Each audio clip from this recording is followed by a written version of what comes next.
I rented a cheap basement apartment. The landlord forgot to mention the previous tenant never left.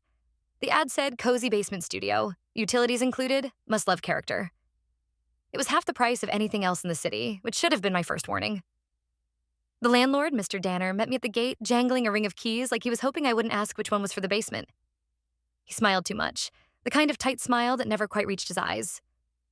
"It's old," he said as we went down the narrow exterior steps. "But solid. Good bones. The last tenant stayed for years."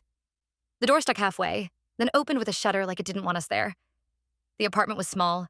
A bed against one wall, a kitchenette, a bathroom barely big enough for a shower. Low ceiling, pipes exposed. It smelled faintly of bleach and something metallic underneath. "Why did the last tenant move out?" I asked.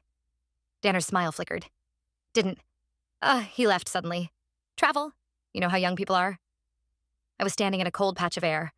I took a step to the side. The temperature changed like I'd crossed an invisible line.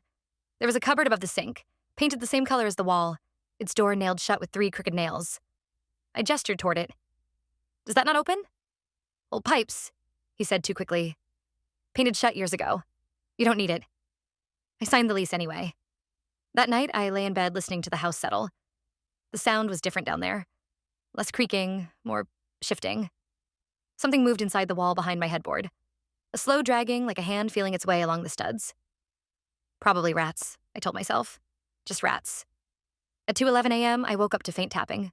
Not random, not skittering. Rhythmic. 3 soft taps. Pause. 3 more. It sounded like it was coming from the nailed-shut cupboard. I stayed in bed, staring at the ceiling until the tapping stopped. In the morning, I noticed things I'd missed. A toothbrush still in the bathroom cup, its bristles splayed. A single men's shoe half under the bed. A dark stain on the baseboard that the fresh paint hadn't completely hidden. Inside the closet, behind my hanging clothes, a jacket dangled from a wire hanger. In the pocket, I found a folded receipt with a name and date from 6 months ago, the same month the ad had been posted. Tenant, R. Lyle. On the wall, just inside the closet frame where the door usually hid it, someone had scratched words into the plaster with something sharp. "Don't sleep with the lights off.